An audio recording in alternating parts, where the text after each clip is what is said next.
Sing, my ravens. Come on, sail!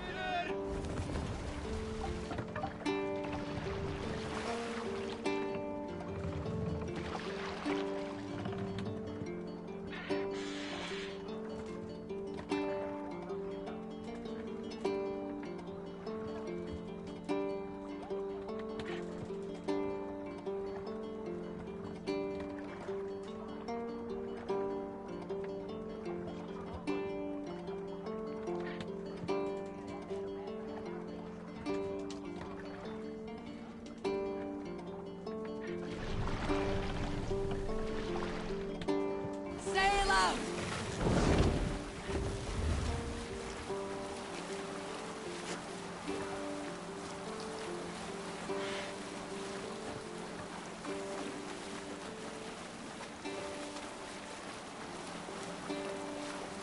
Sail down!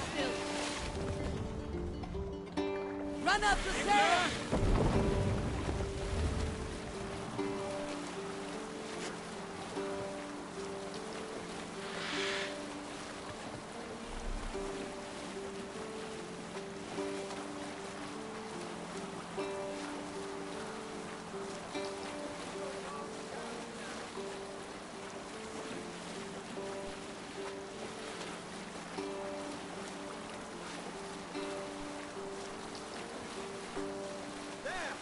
Military encampment!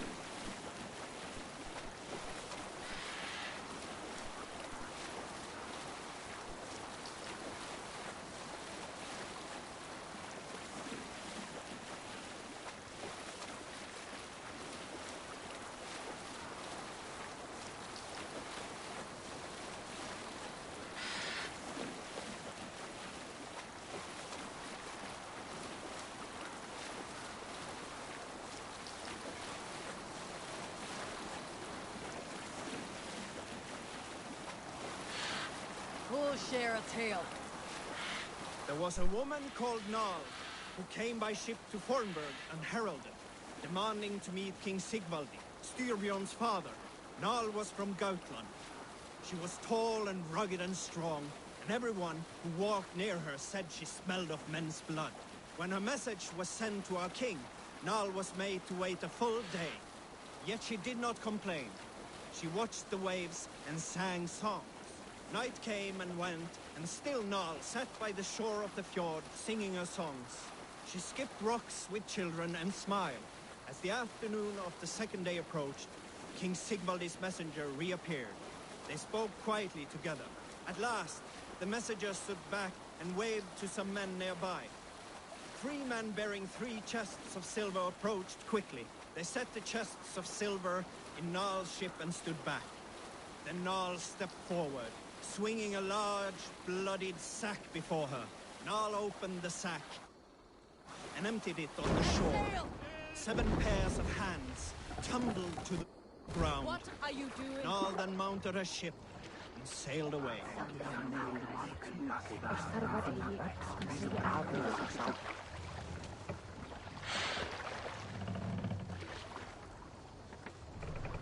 Let's put in here!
This will make a fine space for my work, Eivor.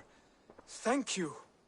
Well, if your work benefits us, I will see that you keep it for as long as you live among us. I believe it will, for we have common cause against our enemy.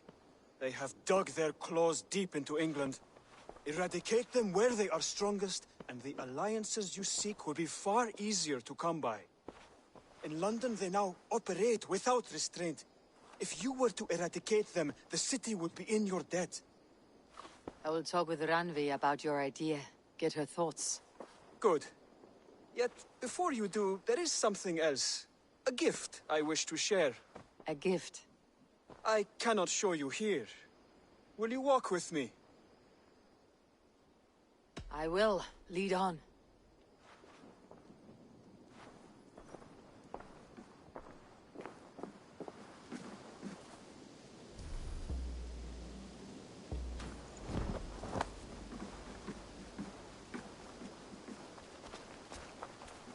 I hear a heaviness to your breathing, Hytham. Does your wound still trouble you? It does, I'm afraid. There is a pain in my chest for which I have no remedy. Rest easy then. So long as your mind stays sharp, you will recover. Of course. Though I am reluctant to displease my mentor. You risk your health and your life to please Basim. That I do not understand. I should not expect you do. When we first arrived, I noted a shadow of suspicion in your eyes. A doubt. A wariness. Is that a question? No. Only an observation.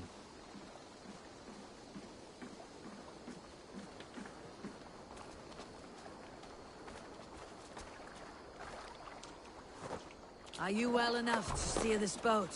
I am. Have no worry. It is only prolonged stresses that exhaust me. My energy runs low rather quickly.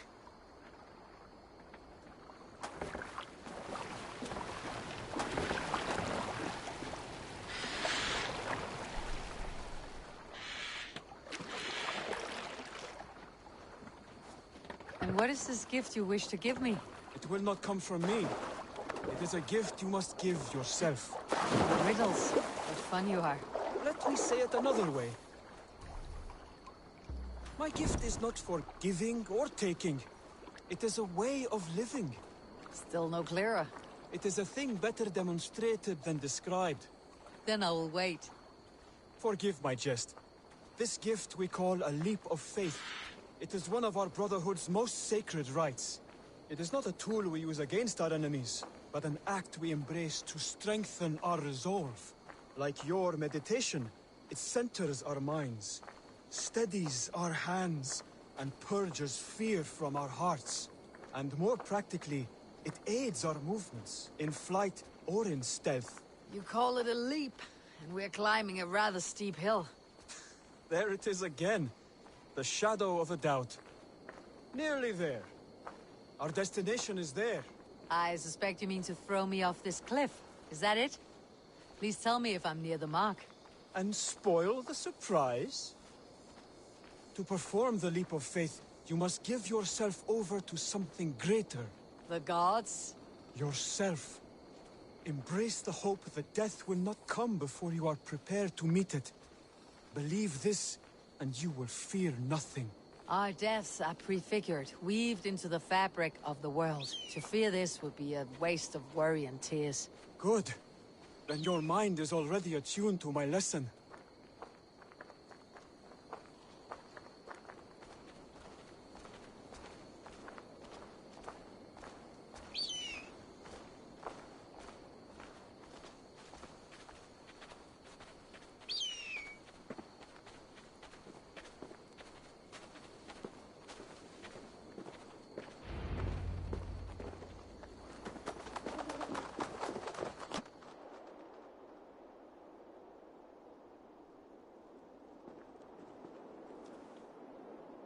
I will leap first.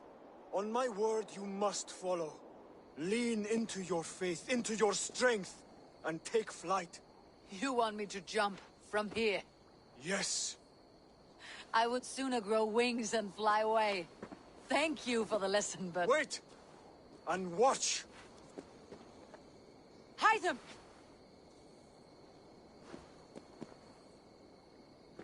Hytham!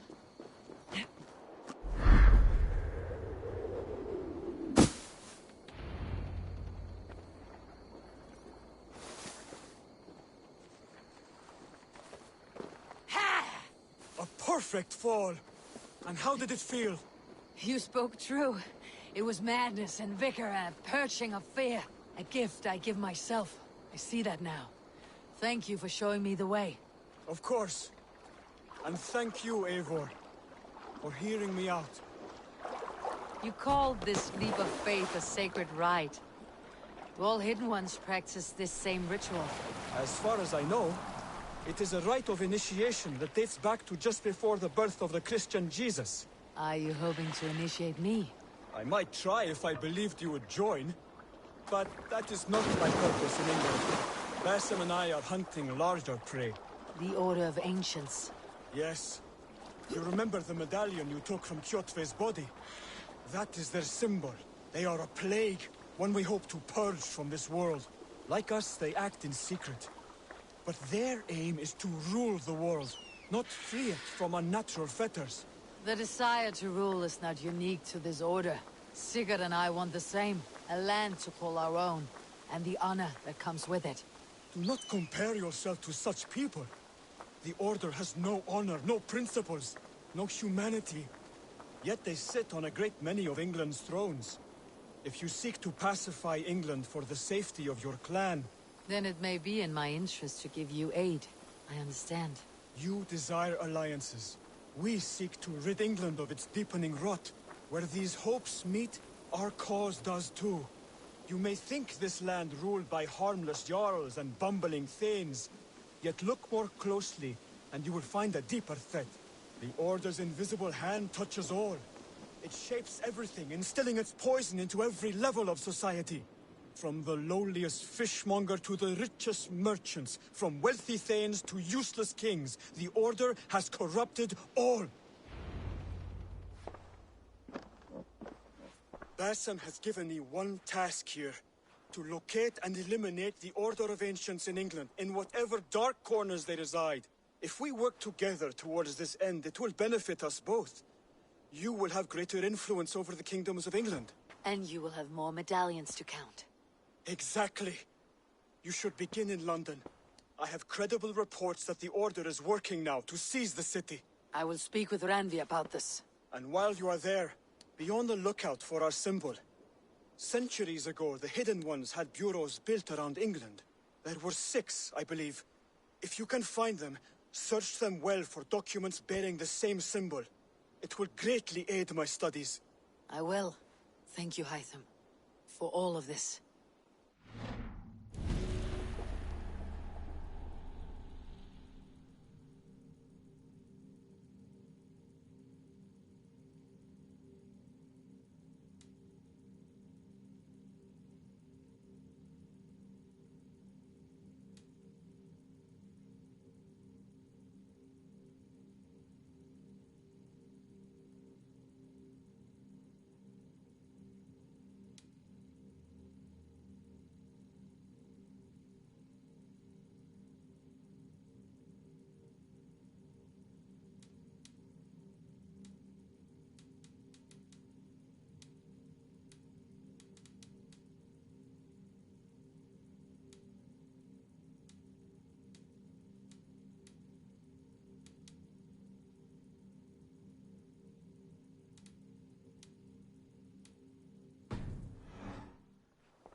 Björn Bloodtooth. Berserkers make fierce foes, but powerful allies. His strength would bolster our settlement. I should seek him out.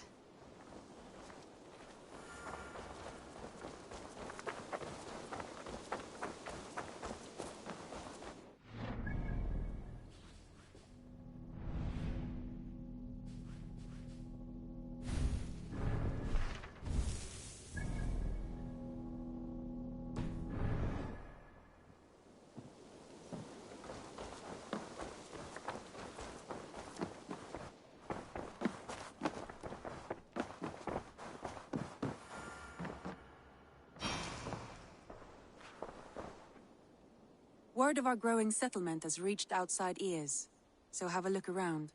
You may see a few new faces. I want to see the Alliance map.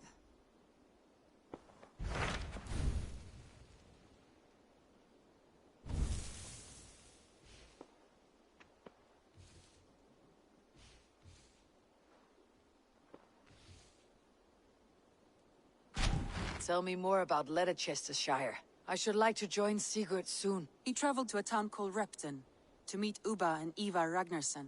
As I hear it, they are on the verge of exiling the current king of Mercia, with the hope of installing a king of their own. A bold endeavor. I should be there to help, however I can. I think you should.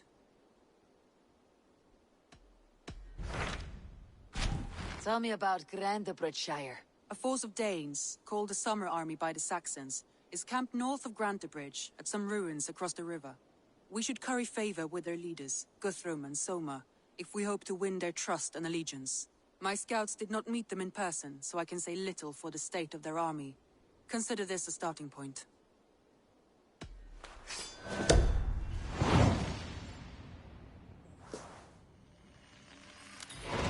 I will leave right away. Good.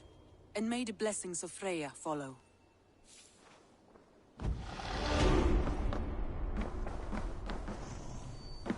Greetings.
Greetings, Eivor.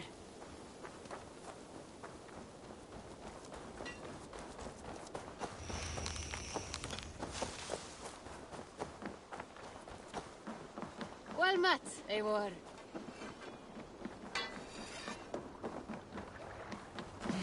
Hey! To the waves.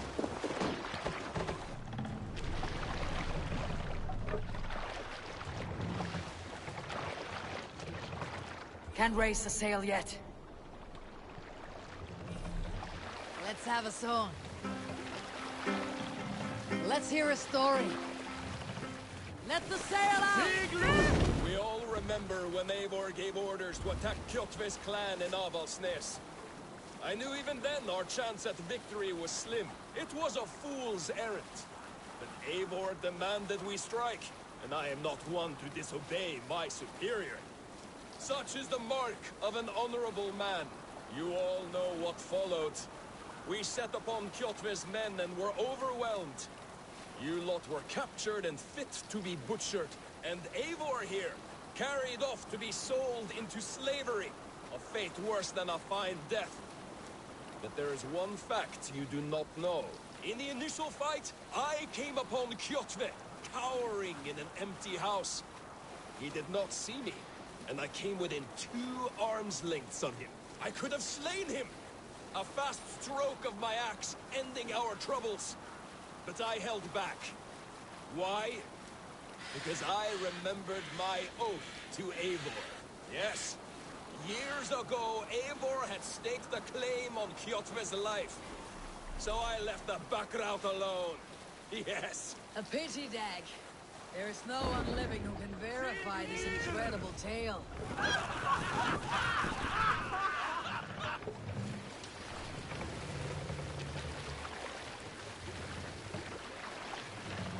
Is there a sea skull among you?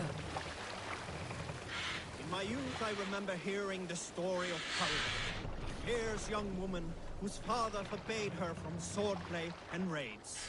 Kalda had skills to match or surpass any man in the clan.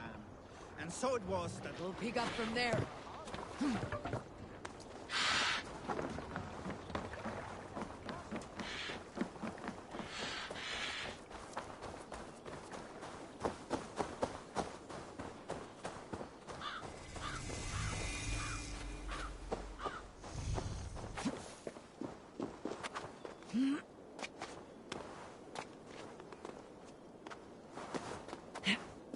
Randvi mentioned this place. The last known location of the Summer Army.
Hail!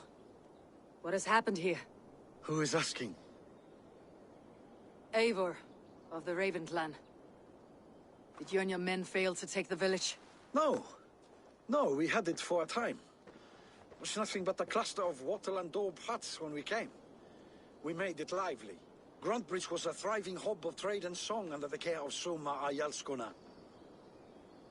But the Saxons took it back. They appeared within the city as if rising from the shadows and drove us out. They just appeared in the city. It was like they burst out of the center of the city itself, setting aflame everything in their path, shouting some nonsense about an ancient order of warriors. By the time I saw the fires, too many of us were killed or captured. Our Jarlskoma Summa She bellowed a retreat and we took refuge in the ruins. But in the chaos, we were separated. She and the bulk of our forces fled northeast into the swamps. I'd follow if we were fit to. We need her iron fist. I can find Soma.